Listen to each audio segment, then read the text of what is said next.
మంత్రి జూపుడి మీడియాతో మాట్లాడుతున్నారు. లైవ్ ద్వారా చూద్దాం. టోటల్ రాష్ట్ర ప్రభుత్వం కైన ఖర్చు 10 కోట్ల రూపాయలు.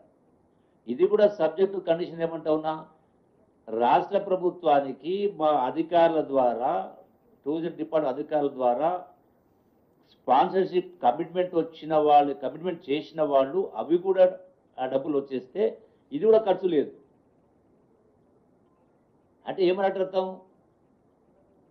అంటే ₹1 ఖర్చు కాకుండా ప్రపంచాన్నే ఇక్కడికి రప్పించినాం. ₹1 కూడా ఖర్చు కాకుండా ప్రపంచాన్ని ఇక్కడికి రప్పించి ఇంత గొప్ప వేడుకను గౌరవ ముఖ్యమంత్రి రేవంత్ రెడ్డి గారి ఆధ్వర్యంలో ఆ ఈవెంట్ని ఇక్కడ హైదరాబాద్ తీసుకురావడమే గొప్ప. నేను వారికి టూరిజం మినిస్టర్గా నేను అభినందిస్తా ఉన్నా ఈ కార్యక్రమాన్ని మన తెలంగాణ రాష్ట్రానికి తీసుకొచ్చినందుకు. మరి వాస్తవం ఇదైతే ఇంకో మాట ఏం మాట్లాడుతున్నారు, నవ్వాల్లో ఏడవాలో అర్థం కావట్లేదు. ఒక పత్రికలో ఒక్కో అందాల బామకు 30 తులాల బంగారమా? 30 తులాలు కాదు కదా, 3 గ్రాములను ఇచ్చిండ్రా? అంటే ఎంత దుర్మార్గం! అంటే పార్టీ అధ్యక్షులు కావచ్చు, కేటీఆర్ కావచ్చు, 6 ఫీట్ల ఆజానుభావుడు హరీష్ రావు కావచ్చు, 10 సంవత్సరాలు మంత్రులుగా ఉన్నవాళ్ళు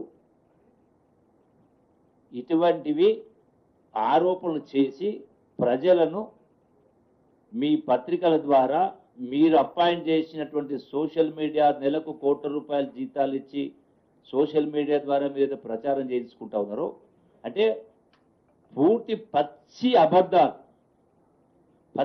అబద్ధాలు మాట్లాడుతూ ప్రజలను తప్పుదోవ పట్టించేటువంటి పద్ధతి తీసుకొచ్చిందంటే మీరెట్లా నాయకులు అవుతారయ్యా? ఏ లెక్క ప్రకారం?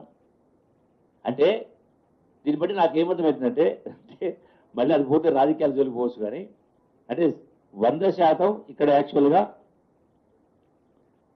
ఏదైతే అసెంబ్లీ సాక్షిగా ఇవి ఎంత నిజమో, వీళ్ళు చెప్పినటువంటి 30 తులాల బంగారము, 200 కోట్ల ఖర్చు అని ఎంత నిజమో, అసెంబ్లీ సాక్షిగా హరీష్ రావు చెప్పింది కూడా బీఆర్ఎస్ ప్రభుత్వము 4 లక్షల కోట్లే అప్పు చేసింది, 3,50,000 కూడా మిగతా చేయలేదనేటువంటి మాటలు మాట్లాడినో అది కూడా వాస్తవం. 8 లక్షల కోట్లు ఎత్తి మాట్లాడిన. అంటే ఈ రెండింటిని కంపేర్ చేస్తే వీళ్ళు మాట్లాడిన మాటలు మొత్తం కూడా బోగస్ అనేది దీని ద్వారా మరొకసారి రుజువైంది. ఆనాడు అసెంబ్లీ సాక్షి రుజువైంది, ఈనాడు వీళ్ళు మాట్లాడిన దీని సాక్షి రుజువైంది. నేను మీ ద్వారా విజ్ఞప్తి చేస్తా ఉన్నా రాష్ట్ర ప్రజానికానికి, నేను ఏ రోజు కూడా ఈనాటి వరకు గడిచిన 25 సంవత్సరాల రాజకీయ జీవితంలో ఏ రోజు కూడా ఉన్నది లేనట్టుగా, లేని ఉన్నట్టుగా ఒక్క మాట కూడా మాట్లాడలే, ఒక్క అబద్ధం కూడా చెప్పలే. నా నైజం అది కాదు. ఇన్ని రోజులు ఎందుకున్నా, ఎవరు ఏం మాట్లాడతారో మాట్లాడనియండి, అంతా అయిపోయిన తర్వాత వాస్తవాలు బట్టబయలు చేసినప్పుడు వాళ్ళ ముఖాన్నే చీకొడతారు ప్రజలు. మీరు ఇంత పొడువు అంత పొడువు అని చెప్పని ఏదో సస్తే గుంత పొడవు అన్నట్టుగా మీ మాటలకు వాస్తవాలకు పొంతలేనిది వాళ్ళే మళ్ళొకసారి ప్రజల మధ్యలో, అంటే ప్రజలలో వాళ్ళు పల్చనైపోయారు ఈ లెక్కలు చూసిన తర్వాత. అట్లాగే ఇక చాలా అంశాలు ఉన్నాయి మాట్లాడినప్పుడు.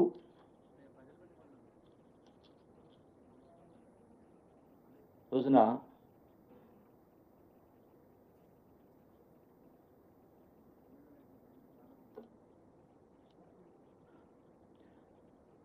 అతిథి దేవోభవ అన్నారు.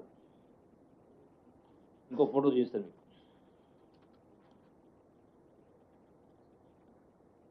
ఇక్కడ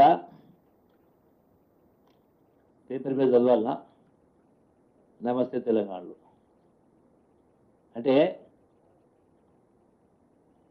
ఒక మహిళ ఒక ఈ వరల్డ్ మిస్ వరల్డ్ పాల్గొన్నటువంటి ఒక మహిళకు చెంపుతో కాళ్ళు కడుతున్నాడు కనపడతా ఉంది.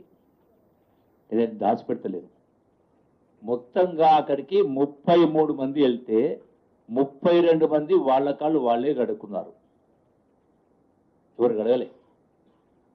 ఒక ఆమెకు చెంపిచ్చింది ఈమె, ఆ మహిళా సంఘంలో ఉంటే చిన్న ఎవరో మహిళ చెంపిస్తే ఆమెకేం అర్థం కాక చూస్తూ ఉన్న సందర్భంలో, అంటే కొందరు తెలియదు కూడా, అంటే మన సంప్రదాయ సంస్థ తెలియదు.